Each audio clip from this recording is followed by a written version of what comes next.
નમસ્તે વિદ્યાર્થી મિત્રો, આજે આપણે ધોરણ 11માં 7મું પ્રકરણ ભારતીય અર્થતંત્ર. તમને શબ્દ જોતા જ એમ થશે ભારતીય અર્થતંત્ર એટલે શું?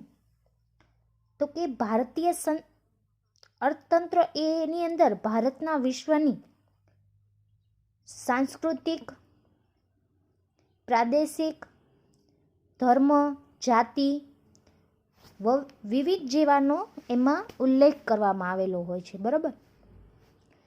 જેમ કે પ્રાચીનમાં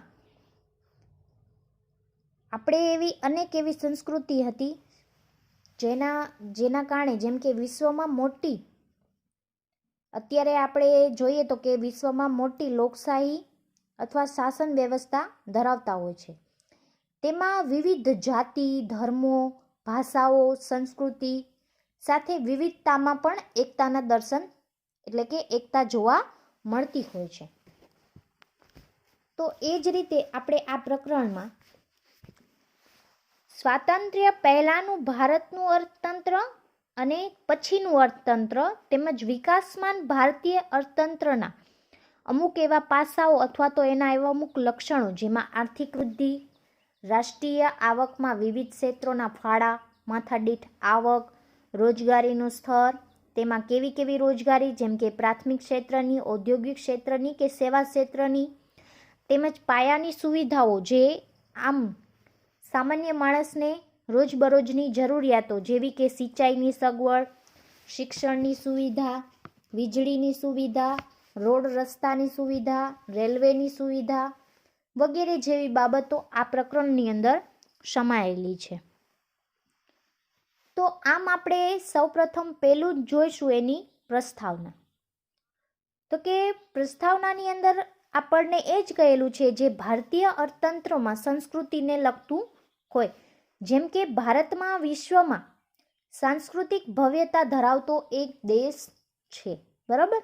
જેની વિશિષ્ટ લાક્ષણિકતાઓ પણ એ ધરાવતો હોય છે.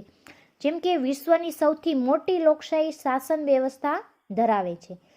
જેમ તમને અગાઉ પણ કહ્યું, તેમાં જાતિ, ધર્મ, ભાષાઓ, સંસ્કૃતિઓ, રહેણી કહેણી વગેરે જેવી બાબતો હોવા છતાં પણ તે વિવિધતામાં એકતાના દર્શન કરાવતો હોય છે.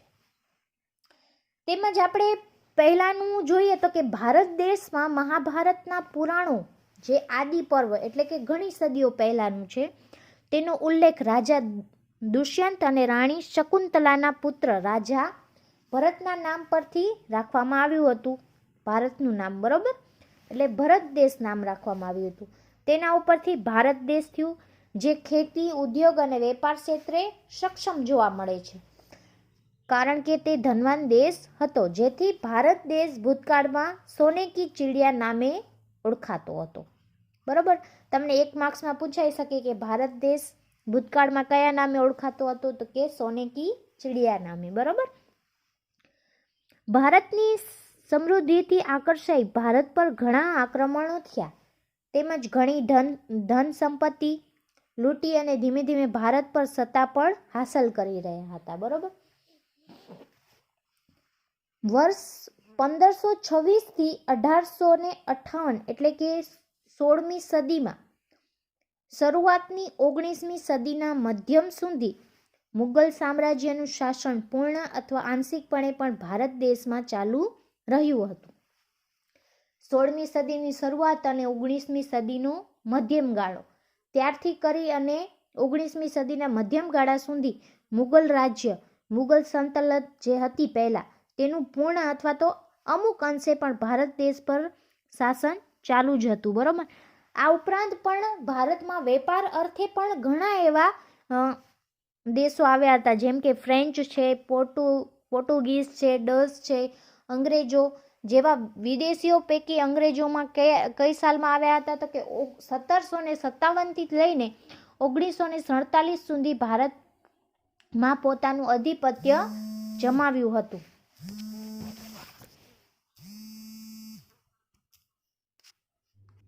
અંગ્રેજોએ 1957 થી 1947 સુધી ભારતમાં પોતાનું આધિપત્ય જમાવ્યું હતું, એટલે કે પોતે પોતાનું રાજ અહીંયા જમાવ્યું હતું. બરાબર. 1957થી 1958 સુધી ઈસ્ટ ઇન્ડિયા કંપનીનો સમયગાળો હતો અને તે 1858થી 1947 સુધી બ્રિટિશ શાસનના સમયગાળા તરીકે પણ ઓળખાતો હોય છે. બરાબર. હવે તમને એક વાક્યમાં અથવા તો વિકલ્પમાં પૂછી શકે કે ઈસ્ટ ઇન્ડિયા કંપનીનો સમયગાળો કયો હતો, તો કે 1858થી 1947. અને તે સમયગાળાને શું કહેવામાં આવે છે, તો કે બ્રિટિશ શાસનના સમયગાળા તરીકે ઓળખવામાં આવે છે. આમ અંગ્રેજો એ ભારત દેશ પર 18મી સદીના મધ્યમથી 20મી સદીના મધ્યમ સુધી પોતાનું સામ્રાજ્ય છે એ આંશિક અથવા તો પૂર્ણપણે ચલાવ્યું હતું. અંતે 15મી ઓગસ્ટ 1947ના દિવસે ભારત સ્વતંત્ર દેશ તરીકે પ્રસ્થાપિત થયો, જે 15મી ઓગસ્ટ તરીકે આપણે એને ઉજવણી કરીએ છીએ. બરાબર. સ્વાતંત્ર્ય પહેલાંનું ભારતનું અર્થતંત્ર. તો સ્વાતંત્ર્ય પહેલાં ભારતમાં કેવું અર્થતંત્ર હતું તે અંગેના અહીં નીચે મુદ્દા દર્શાવેલા છે, તેના ઉપર આપણે વિશેષ ચર્ચા કરીશું. તો પેલા અંગ્રેજો હતા ભારતમાં આવ્યા ત્યારે ભારતની ખેતી, ઉદ્યોગો અને વેપારમાં જાહો જલાલી ભોગવતા હતા. બરાબર. તો ભારતનું નામ વિશ્વ વિખ્યાત હતું. કેમાં? ખેતી, ઉદ્યોગ અને વેપાર ક્ષેત્રમાં. બરાબર. ભારતના સુતરાઉ કાપડ, મલમલ કાપડ, ત્રાંબા પિત્તળના વાસણો, ગરમ કપડાં, મરી મસાલા, તેજા, લોખંડ ઓજારો વગેરે વિશ્વમાં બજારોમાં ખૂબ જ માંગ હતી જેની. બરાબર. હવે ભારતના ગ્રામ્ય વિસ્તારો સુખી અને સંપન્ન સાથે સ્વાવલંબી પણ હતા. ગૃહ ઉદ્યોગો અને નાના પાયાના ઉદ્યોગોનો વ્યવસ્થિત વિકાસ થયો હતો. તેમજ ભારતના વેપારમાં નિકાસો પ્રાધાન્ય ધરાવતી હતી. તેમાં મોટા ભાગે આજુબાજુના જે દેશો હતા એ ભારત પાસેથી તેની માંગ કરતા હતા, જેવી કે લોખંડ પોલાદો, મરી મસાલા, તેજા, ત્રાંબાના વાસણો, સુતરાઉ કાપડ, મલમલ કાપડ વગેરે જેવીની વિશ્વમાં ખૂબ જ માંગ હતી, જેથી ભારત છે એ આકર્ષણ વધતું જતું હતું. બરાબર. તેમજ પ્રાધાન્ય ધરાવતી ભારતનો એક એવો સુવર્ણકાળ હતો જેના કારણે વિદેશી પ્રજાનું ભારત પર આકર્ષણ વધ્યું, કે ભારત ઉપર એમની નજર પડી કે અહીંયા ખૂબ જ જેવું સારું એવું છે, તો ત્યાં આપણે ધંધો કરવો જોઈએ, તેના જેવું થયું. બરાબર. તો પ્રથમવાર વેપાર અર્થે તેઓ ભારતમાં આગમન થયું. તેઓ પહેલીવાર ભારતમાં પોતાના વેપાર અર્થે આવ્યા હતા. ત્યારબાદ ભારતમાં આવેલી વિદેશી પ્રજાઓ જેમ કે ફ્રેન્ચ, ડચ, પોર્ટુગીઝ, અંગ્રેજો વગેરે આવ્યા હતા અને શરૂઆતમાં તેઓ માત્ર વેપાર પર જ ધ્યાન કેન્દ્રિત કરતા હતા, પરંતુ સમય જતાં વિદેશી પ્રજાઓ વચ્ચે ઘર્ષણ વધ્યું અને તેના કારણે પોતાની તાકાતનું પ્રદર્શન કરવા સૈન્યનો ઉપયોગ થવા લાગ્યો. જે પૈકી અંગ્રેજો સૈન્ય વધુ શિસ્તના આગ્રહી હોવાથી તેમને ઇંગ્લેન્ડનો રાજકીય સાથ અને તેઓને ધીરે ધીરે ભારતમાં સત્તા હાંસલ કરવાનો પ્રયાણ કર્યો. આમ 1757થી 1947 સુધી ભારતને અંગ્રેજ બ્રિટિશ શાસનનો ભોગ બન્યો હતો. તો આમ બ્રિટિશ શાસન દરમિયાન પણ ઓછા પ્રમાણમાં સારા એવો પરિણામ, વધુ પ્રમાણમાં ખરાબ પરિણામનો સામનો કરવો પડ્યો નથી, જેમ કે રેલવેનો, વાહન પરિવહન, બેંક, સામાજિક પરિબળો, ખેતી, મહેસૂલીનો દર, કરવેરા અંગેનો ઊંચો દર, જકાતના વિવિધ દરો, ઉદ્યોગ નીતિ, આર્થિક શોષણ, હસ્તકલા કારીગરોનું શોષણ, મૂડીરોકાણ પ્રવાહ તેમજ વિવિધ ભરણાઓનો બોજો પણ લેવો પડ્યો હતો. બરાબર. તો એમાં સૌપ્રથમ આપણે જોઈશું રેલવે. તો રેલવે એ બ્રિટિશ શાસન દરમિયાન ભારતને મળેલી રેલવે લાભ આપનારી વ્યવસ્થા બની હતી. બરાબર. જે ભારતને મેળવેલી લાભકારી પણ બની હતી. જેમ કે ભારતમાં વાહન વ્યવહાર ઝડપી અને સુદૃઢ બનાવવા માટે રેલવે એક ખૂબ જ સુંદર ભાગ ભજવ્યો હતો. રેલવેની શરૂઆત 16મી એપ્રિલ 1853ના રોજ બોરી બંદર એટલે કે આજનું મુંબઈ CSTથી થાણેના પ્રથમ રૂટ દ્વારા થઈ હતી. આ તમને બધું એક બે વાક્યમાં પૂછાઈ શકે એવું છે કે રેલવેની શરૂઆત ક્યારે થઈ હતી અને કઈ જગ્યાએથી થઈ હતી અને પહેલો રૂટ કયો હતો. અને 1947 સુધીમાં 53,000 કિમી લાંબી ધરાવતી હતી. અને તેમાં 68 લાખ પ્રવાસીઓ લાભ આપનારી ખાનગી સંસ્થા પણ હતી. તો જો રેલવેની શરૂઆત 16મી એપ્રિલ 1853ના રોજ થઈ હતી. બોરીબંદરથી થાણે સુધીની પ્રથમ રૂટ હતી. 1947 સુધીમાં એને 53,000 કિમી લંબાવી હતી અને 68 લાખ પ્રવાસીઓ તેમાં લાભ આપનારા પણ હતા. બરોબર. તો આ રીતે રેલવેનો ઉપયોગ આમ ભારતે કરેલો હતો, એમાં લાભ આપનારી વ્યવસ્થા બની હતી. બરોબર. ત્યારબાદ બીજો પોઈન્ટ છે માર્ગ પરિવહન. તો કે અંગ્રેજના શાસન દરમિયાન 1855માં જાહેર બાંધકામ ખાતા એટલે કે PWTના રચના કરવામાં આવી હતી, જેના ભાગે રોડ રસ્તા બાંધવાની જવાબદારી બ્રિટિશ શાસને ઉપાડી અને 19મી સદીના અંત સુધી કુલ 2,78,420 કિમી રસ્તા હતા અને તે વધીને 1943માં રસ્તાની લંબાઈ 4,47,105 કિમી થઈ હતી, જે પૈકી 32% પાકા રસ્તા અને 68% કાચા રસ્તા હતા. તો આ એક આપણા માટે લાભદાયી હતું કે અંગ્રેજ શાસન દરમિયાન 1855માં જાહેર બાંધકામ દરમિયાન એમની એક ટીમ બનાવી, PWTની રચના કરવામાં આવી, જેમાં રોડ રસ્તા બાંધવાનું શરૂઆત કરી. ક્યારે? તો કે 19મી સદીમાં. આમ કુલ અંતર કેટલું કાપવામાં આવ્યું હતું? તો કે 2,78,420 કિમી રસ્તા કાપવામાં આવ્યા હતા. ત્યારબાદ તે વધીને 1943માં તે રસ્તા વધીને લંબાઈ કેટલી થઈ? 4,47,105 કિમી, જે 32% પાકા રસ્તા હતા ને 78% કેટલા હતા? કાચા રસ્તા હતા. બરોબર. તો આ રીતે માર્ગ પરિવહનની સુવિધા પણ લાગુ પડી હતી. બરોબર. ત્યારબાદ છે બેંકો.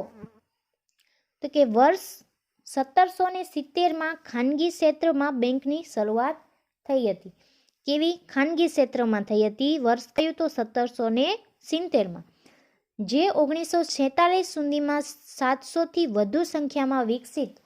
1935માં ભારતીય રિઝર્વ બેંક ઓફ ઇન્ડિયાની રચના થઈ અને તે નોંધનીય બાબત હતી. બરાબર. દેશ માટે કઈ હતી? નોંધનીય બાબત હતી, જે ભારતીય રિઝર્વ બેંક ઓફ ઇન્ડિયાની રચના કરવામાં આવી હતી અને ત્યારે 700થી પણ વધુ વિકસિત થઈ હતી બેંકો. બરાબર. 1935 સુધી. તો આમ આપણે રિઝર્વ બેંક છે એ આપણી RBI એ નોંધનીય બાબત બની હતી. બરાબર. ત્યારબાદ ચોથો પોઈન્ટ છે સામાજિક માળખું. તો સામાજિક માળખું તો અંગ્રેજી શાસન દરમિયાન થયેલ અન્ય ગણનાપાત્ર કાર્યો, બાળકીઓને દૂધ પીતી કરવાનો રિવાજ નાબૂદ કરવામાં આવ્યું, ફિટારાનો નાશ કરવામાં આવ્યો અને સતી પ્રથાનો રિવાજ રોકવામાં આવ્યો. ભારતીયોએ આપેલ સાથ સહકાર ગણનાપાત્ર ગણવામાં આવેલ છે. જેમ કે અંગ્રેજી શાસન દરમિયાન હતું ત્યારે જે પહેલાંના જમાનામાં બાળકીઓને જે દૂધ પીતી કરવાનો રિવાજ હતો અથવા એ બધા નાબૂદ કરવામાં આવ્યો, પિટારાનો નાશ કરવામાં આવ્યો, સતી પ્રથાનો રિવાજ છે જે રાજા મનમોહન સિંહે રોકવામાં આવ્યો હતો, જેમાં અંગ્રેજોએ પણ તેમનો સાથ આપી અને ભારતીય તેમજ અંગ્રેજોનો સાથ સહકારથી ગણનાપાત્ર ગણવામાં આવેલો હતો. બરાબર. અમુક જે સામાજિક દૂષણો હોય તેને દૂર કરેલા હતા અંગ્રેજ જ્યારે શાસન કરતા હતા ત્યારે તે દરમિયાન. બરાબર. ત્યારબાદ આપણે પાંચમું પોઈન્ટ છે ખેતી. તો કે અંગ્રેજી શાસન દરમિયાન ભારતીય ખેડૂતો પાસેથી ઊંચા દરે લેવાતું જમીન મહેસૂલી, જે જમીનદારોની પ્રથાને પ્રોત્સાહન, ખેડ હકનો સુરક્ષા, સલામતી ન આપવી વગેરે દ્વારા ખેડૂતોનું ભારે શોષણ થયું હતું. જેમ કે જ્યારે અંગ્રેજો આવ્યા હતા ત્યારે એનું ખૂબ જ ખેતી ક્ષેત્રે ખેડૂતો પાસેથી ઊંચા દરે જમીન મહેસૂલી લેવામાં આવતું હતું કે જેમ કે કોઈને કાંઈ જરૂર પડી હોય તેના બદલે એને ગીરવે મૂકેલી જમીન હોય તેના આધારે તેના કર વસૂલ કરવા માટે મોટો કર વસૂલ કરતા, જેના કારણે જમીનોની પ્રથાને પ્રોત્સાહન આપવામાં આવ્યું હતું.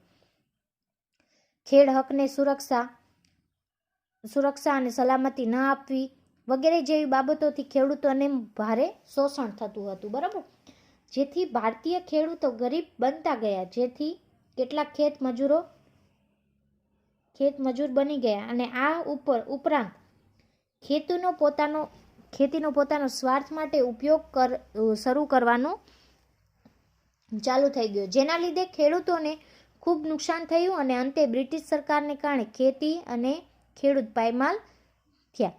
આ ઉપરાંત બ્રિટિશ જે ઔદ્યોગિક ક્રાંતિ બાદ કાપડ ઉદ્યોગોમાં ગળીની જરૂરિયાત વધારવા થયા, તેથી બ્રિટિશ સરકારે ગળીનું ઉત્પાદન અને નિકાસ વધે તેના માટે ઘણા પ્રયત્નો કર્યા, પરંતુ ગળીનું ઉત્પાદન કરનાર ખેડૂતને વાવેતર માટે ધિરાણ અપાતું ન હતું અને જો પાક નિષ્ફળ જાય તો ધિરાણ ભરપાઈ ન કરી શકવાથી ખેડૂતને દેવાદાર બની ગયા અને આમ ખેડૂતોને હાલ બેહાલ થઈ જતા હતા, બરોબર. તેથી ખેતી ક્ષેત્રે ખૂબ નિષ્ફળ નીવડતા હતા ત્યારે, કેમ કે મહેસૂલી દર જ એટલો વિશેષ હોવાથી ખેડૂતો છે એ પાયમાલ થઈ જતા. ત્યારબાદ મહેસૂલીનો દર, તો કે મહેસૂલીનો દર કેવો હતો કે મહેસૂલીનો દર ઈસ્ટ ઇન્ડિયા કંપનીએ વિભિન્ન રાજાઓ પાસેથી મહેસૂલ ઉઘરાવવાની સત્તા મેળવવાની, જે ભારતના જમીન માલિકો પાસેથી ઊંચા દરે મહેસૂલી ઉઘરાવવાનો પરવાનો મેળવ્યો, જે જમીનદારો પાસે હતો, અને બ્રિટિશ સરકાર દ્વારા ખેડૂતોની ખેતીની આવક અડધો ભાગ જેટલા ઊંચા દરે મહેસૂલી ઉઘરાવવાની નીતિ ઘડવામાં આવી હતી.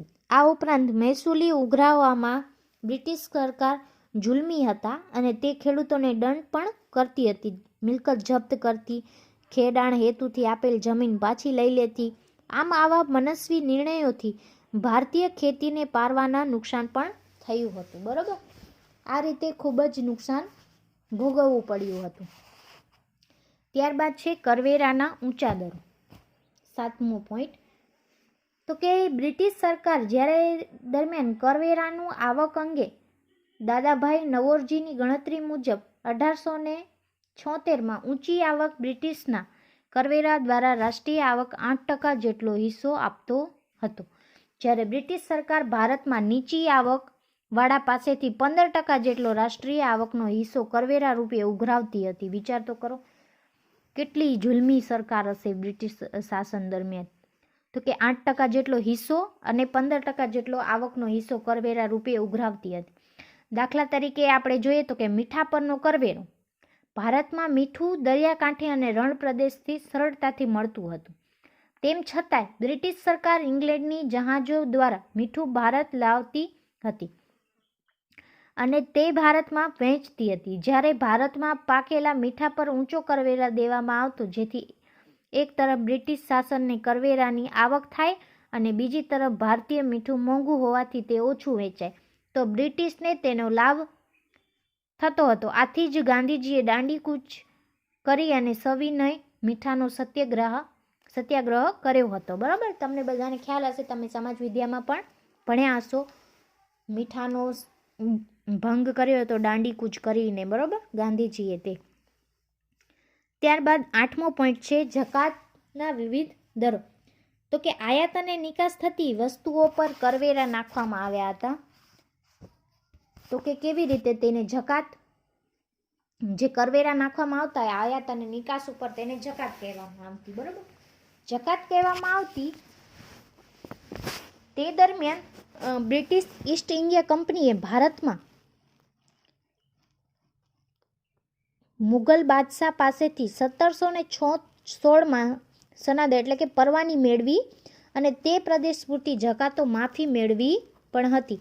તેનાથી વિરુદ્ધ ભારતીય વેપારીઓને વિવિધ પ્રદેશની જકાત ભરવી પડતી હતી. દાખલા તરીકે ભારતના સુતરાઉ કાપડની નિકાસ પર 15% જકાત અને બ્રિટિશથી આવતા સુતરાઉની કાપડ ઉપર માત્ર 2.5% જકાત નાખવામાં આવતી હતી. આ ભેદભાવ ભરી જકાત નીતિને ભારતના સુતરાઉ કાપડના ઉદ્યોગને બરબાદ કર્યો હતો. આમ આવી નીતિથી સમગ્ર ભારતીય ઉદ્યોગોની પડતી થઈ, કેમ કે આપણે ખેતી ક્ષેત્રે, ઔદ્યોગિક ક્ષેત્રે અને કાપડ ક્ષેત્રે બહુ જ આપણે આગળ હતા. તેથી એમને શું કર્યું, 15% જકાત નિકાસ ઉપર જકાત આપી દીધી અને પોતે કેટલી આપી, 2.5. તો એના કારણે જે આપણા ઉદ્યોગો હતા, સુતરાઉ કાપડના ઉદ્યોગો, એ બધા પડી ભાંગ્યા. બરોબર.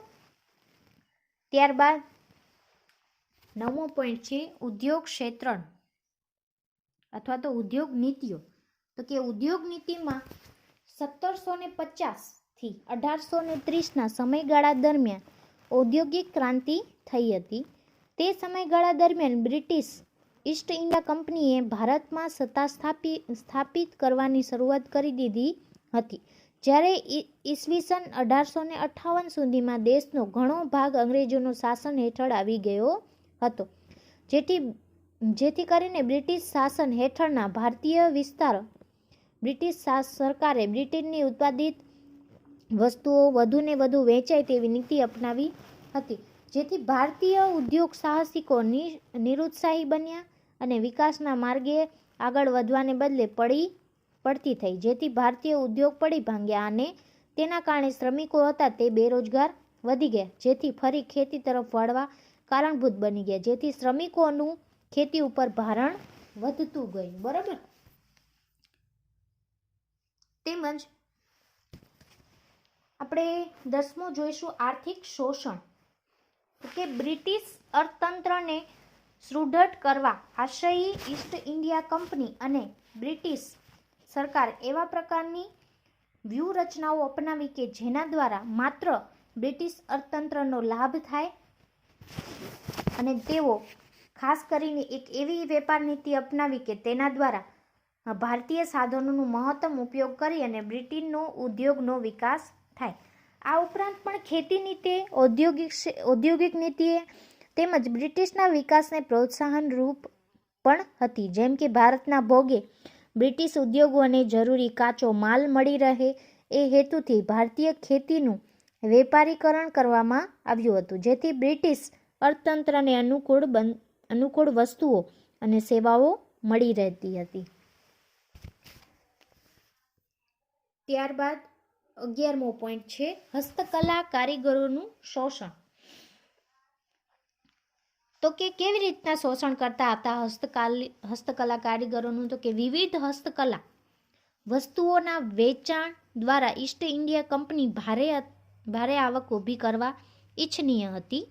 જેથી તેણે આંતરિક વેપારમાં ઇજારાનો લાભ લઈ હસ્તકલાના કારીગરો પાસેથી બજાર કિંમત કરતાં 15 થી 40% ઓછી કિંમતે વસ્તુ ખરીદી લેતા અને જો કારીગરો પોતાની વસ્તુઓ નીચા ભાવે આપવા આનાકાની કરતા તો તેઓ પર અંગ્રેજો શાસકીય જુલમ કરવામાં આવતો હતો.